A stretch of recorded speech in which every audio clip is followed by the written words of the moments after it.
Hey guys, welcome back to my channel. I wanted to come on and do I will be doing a 8-month update fairly soon. It will be I'm sitting here. I don't know why I have July in my head. Um the 13th of this month will be 8 months that I've been doing my tapering, but I wanted to actually do a different kind of video today where called Before You Taper. Now I know before I even knew how to taper, there's a lot of things before, during, in the middle and halfway through, and now almost done that I wish I would have known. And as you all know, with benzos, there's no survival guide, only because the fact of we can do the basics, but everybody's not the same. So, some people can go at a 10% reduction a month. Some people can only handle a 5% reduction. Some other people are going even slower, maybe at 2%. So I just figured I can share a few things with you guys that really helped me. And I kind of jotted everything down as I was going through this journey, and I still am. But maybe these things, could help you guys. Um, I say so much. I must drive everybody nuts with that. It's like a sigh. I'm trying to catch my thoughts and my breath. Okay, so the first thing that I wanted to talk about before you taper is support. I cannot even stress how much support means in this type of situation. Like, if you don't have family, some people don't in my group, it's really sad. Some people don't have their spouses. Some people don't have their kids if they're old enough to understand. Um, some people just have nobody. So I cannot stress enough, if you really are feeling like nobody understands you and you're feeling like you're alone in all of this, the best thing to do for real, like reach out to a support group on Facebook. I know some people talk about benzo buddies. I don't know a whole lot about that group, so I can't really speak on it. I've heard a lot of people say really great things about that group, but I think it's more of, I mean, I guess it's more of a message board, but I guess it wouldn't be any different in response to like a Facebook group. But the nice thing with the Facebook group, and I don't know on Benzo Buddies if you can actually like message one another. So I am and have been in benzodiazepine recovery for almost 8 months. And that is the group that I told all you guys that I was so grateful for because they actually saved my life. And that is in another video that you guys can watch. I think I added all that information pretty much in all my videos, so you can go back, but I always link below the link for the group and other supportive stuff for you guys. So that is the main thing, is the support. The support is beyond what is going to keep you going, keep you focused, keep you determined. Whether it's a mom, a dad, a brother, a sister, somebody that you can have on your side means so much more than doing this alone. This is not, and I repeat, not an easy thing to go through. Even just for a person, it is horrendous. So, and as you guys know, I try to give it to you raw, like the good, the bad, the ugly. I try not to sugarcoat anything because this is a serious thing. So, and disclaimer, like I always try to say, I'm not a doctor, I'm not a nurse. These are all my own experiences, things that have helped me through my taper, through my withdrawal, through my tolerance of Ativan, that I was placed on for over 4 years, 0.5 milligrams once a day. So again, I don't try to tell anybody what to do. What may work for you may not work for somebody else. So, but all of this stuff for tapering, most of it is like a necessity, such as support. So I'll stick a link somewhere if y'all have a hard time finding it in the down box, but I'll put it somewhere so you guys can actually join. If you have Facebook, I mean, you can even set up, a Facebook account. You can be anonymous. You don't have to have your real name if you're, feeling like you're not embarrassed, but I'm saying just it's a really hard situation to really not admit to, but it's just like I'm still in disbelief and it's been 8 months. So, okay, so support. So support groups, family, friends, reach out to even your primary doctor. If you have a really good doctor like I do, she is so clueless about my benzo taper, as far as like she doesn't really understand how I'm doing it. She's kind of, she's trying to research. She doesn't know. She's not the one who gave me the benzo. But she's with me. She's got my back. She's willing to write my prescriptions, and I think I have literally 65 days left, which and I know I say that and it still could be another like, 3 years before I'm healed, but the process of tapering will be done. Scary, but and again, that's for a different video, but my doctor is great. Like she's step by step with me. She believes everything that I'm telling her and she's willing to listen, and that's what you need. So support, join a support group, family, friends, your primary doctor, somebody who is in the medical field that can back you and know and at least believe you, even if they don't understand it. Believing you means so much in this whole situation. Okay. The next thing that I'm going to go into is tools. Now, I know tools sounds ridiculous, but tools such as I use my phone for my calendar to list all my milliliters that I'm removing for the month. I just add them to my calendar every week. Calculators, if you want to kind of determine where you are with, tapering and that kind of good stuff. Clocks, I use my alarm clock on my phone all the time to set, excuse me, to set up, the alarms to go off so I can go ahead and have my tapering hours set, because my mind, even if I didn't have benzo, I wouldn't be able to stay on task with remembering. I'm terrible when it comes to medicine. So, have your phone, utilize your calendar, utilize your alarms. It really, really does help. So when you decide how you're going to taper, depending on which method, whatever you choose will all be the same, but I keep all my cuts for each day on my calendar so I can see where I can progress. There is an Excel sheet. I kind of don't use it. In the beginning I did, and it confused the crap out of me, but I mainly use it just to go back and look at my reduction percentage, like where I'm at. If my doctor says, okay, Melissa, what portion are you tapered down to? Like right now is almost 80% done. So, just to get that way, I can just go on my phone and give her an idea. So what I've been doing now is once I hit like that milestone, like every percentage, like 75%, 80%, 85%, I just mark it on my calendar so it's an easier go-to.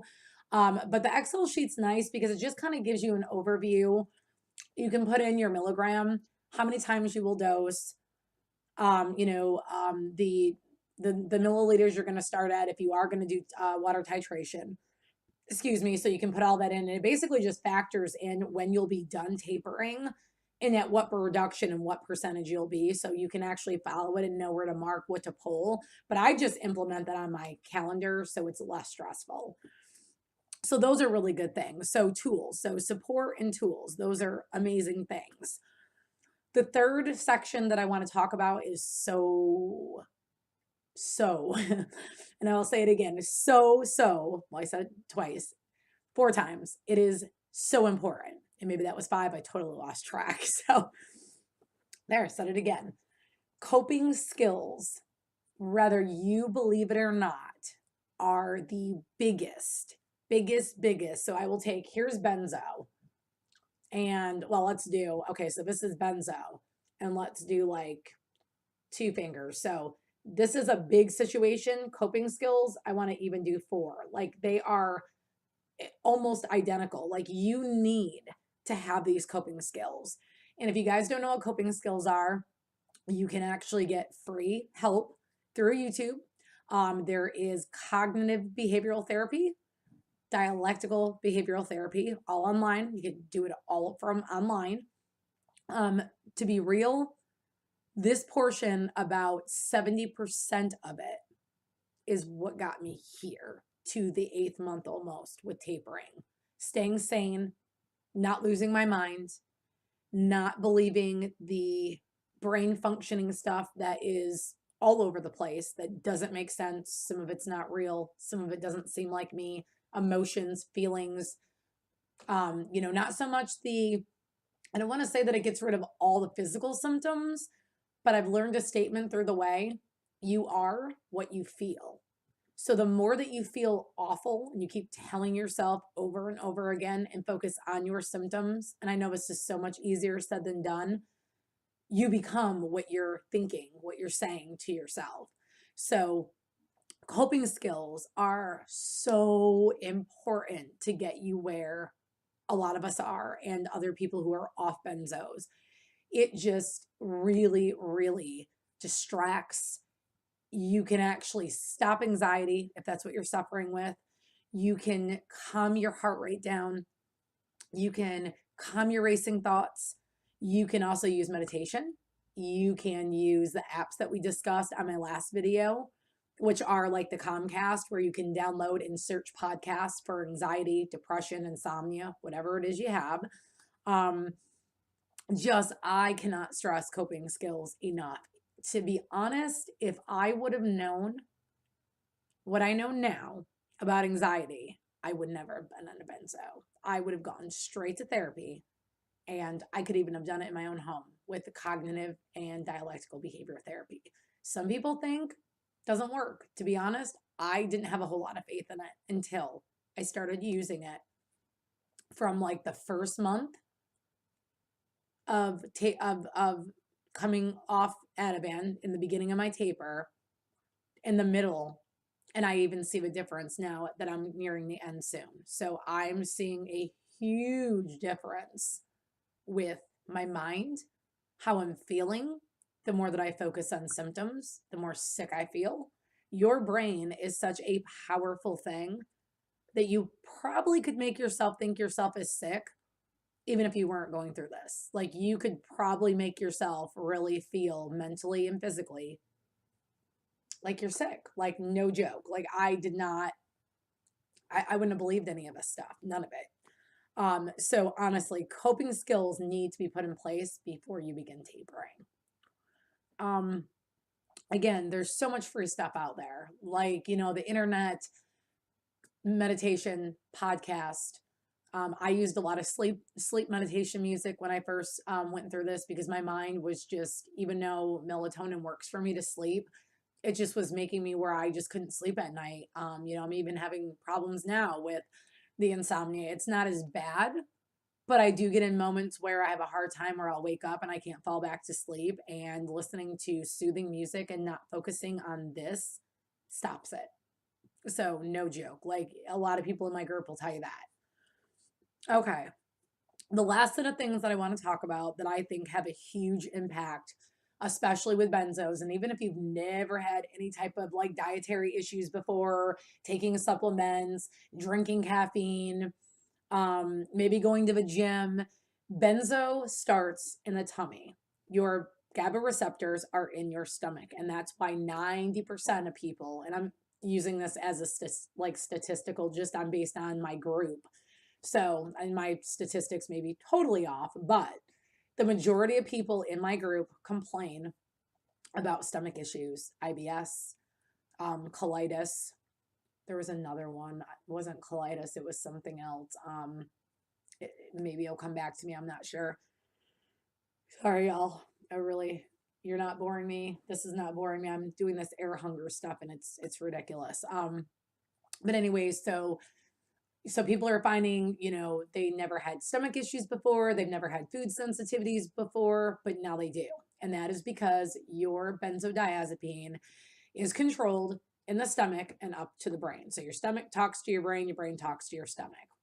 And it destroys all of that. All your intestinal, your gut health becomes destroyed while on benzos, during tolerance of benzos, tapering, and to be honest, I don't know how far off you have to be until it stops, but I know it does. Okay, so some things you can't eat. There's a lot of things you may have to take out of your diet, such as no more fried foods, no more processed foods, lower your carbohydrate intake. Some people are having where they can't keep their sugar stable. So they've never been a diabetic, but as you know, benzodiazepines just, and I don't want to say ruin because that's a negative word, but they alter. They alter the mind, the body, the soul, everything, physical, emotional. It does everything to you while you're going through these stages. And while your body is misfiring because you don't have the benzo it needs, or you need the increase that you're not giving it, your body is just starting to weaken. And when it weakens, it does it in the stomach first. That's where your body takes in stress.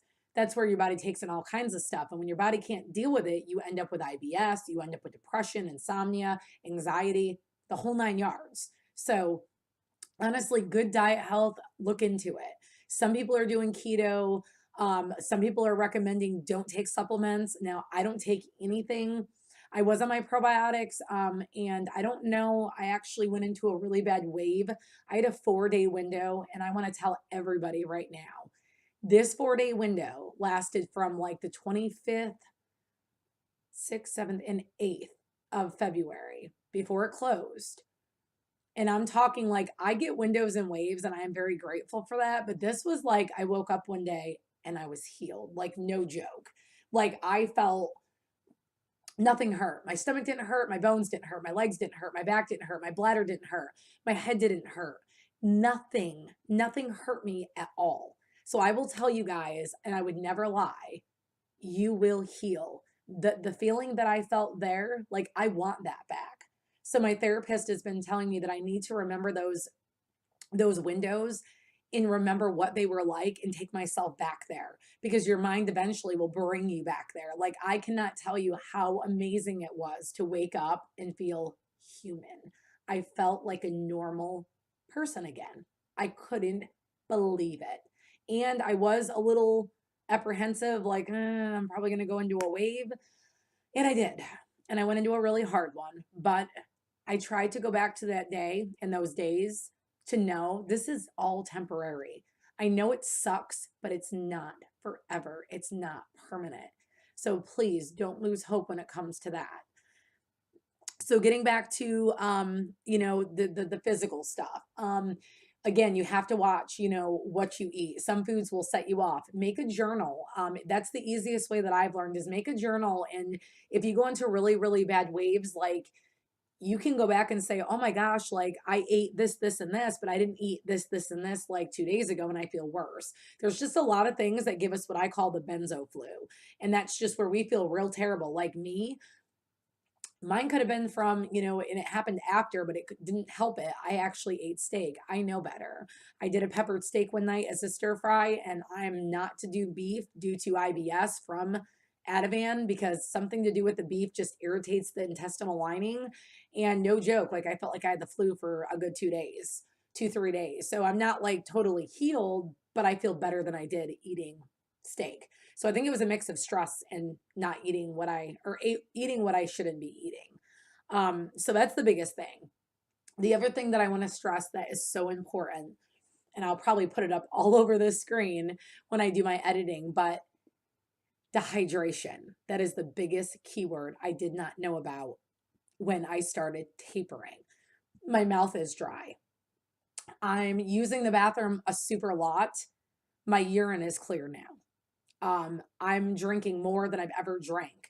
I had to cut back on things like caffeine because this is a dehydrant. I can only drink it once or twice a day, but I have to do half calf due to the caffeine, and I have to do Powerade every day. Please, whatever you do not rely on water. Water did nothing for me or for many people in my support group. And now that I'm thinking back, when I went into the ER and told you guys that I wasn't feeling well in the beginning of my taper, I really believe I was dehydrated, because once I got the fluids, I was feeling better.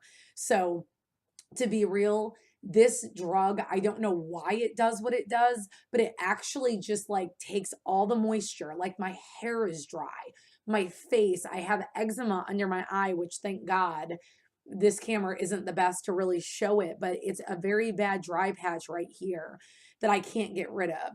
My lips are peeling. Many in my group, their mouths are so dry and just breaking. My nails, just everything. My skin feels like crocodile skin. I don't have issues with moisturizing and that kind of stuff, nor have I ever. So when you go through this taper, please make sure you are getting adequate Powerade or Gatorade. Do not rely on water. Water alone is not putting the electrolytes back in your body, and it's not keeping you hydrated enough, because this medicine, pill, prescription, whatever you want to call it, this demon just sucks everything out of you, and it just leaves you with nothing. So when your electrolytes are low and everything's low and you're urinating more, because this medicine is like a diuretic. I don't know why it does what it does, but it makes almost everybody in my group go to the bathroom more. So the more you're losing, the more you need to put back in, and water is just not enough. It's not enough. And I wish I would have known all of this, and I didn't. So the other thing, okay, so the physical stuff, water, Powerade, diet, and the other big one that people struggle with so bad, because most were put on benzos for this reason, sleep. I know that sleep makes this journey so bad. Like really, really bad, to where, as you guys know already, I mean, I know when I don't sleep on a normal day, even without benzo, I can't think, my stomach hurts, I can't function, I feel weak, I feel like I have the chills, I feel like I'm coming down with the flu. So sleep, I know, is hard, but you just have to rest when you can, rest when you can. So like I said, I didn't want to take up a whole lot of everybody's time. It seems like my laptop is about to die.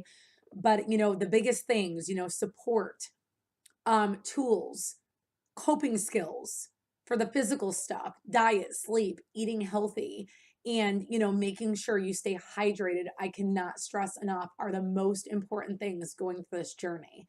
So I will wait a little while, but I will be uploading a 8-month update, and I am doing something a little new. I'm going to be doing a video with my daughter talking about how this affects families going through withdrawal, and as well as her journey of her being polydrugged and how she feels towards big pharma and where she's at now. So, I mean, let me know if y'all want to see that video, but I was pretty happy about filming it, and I thought it would be a really good idea to put other things out there other than just benzos, because this entire world of big pharma is an epidemic. It's not just benzos, it's so much more.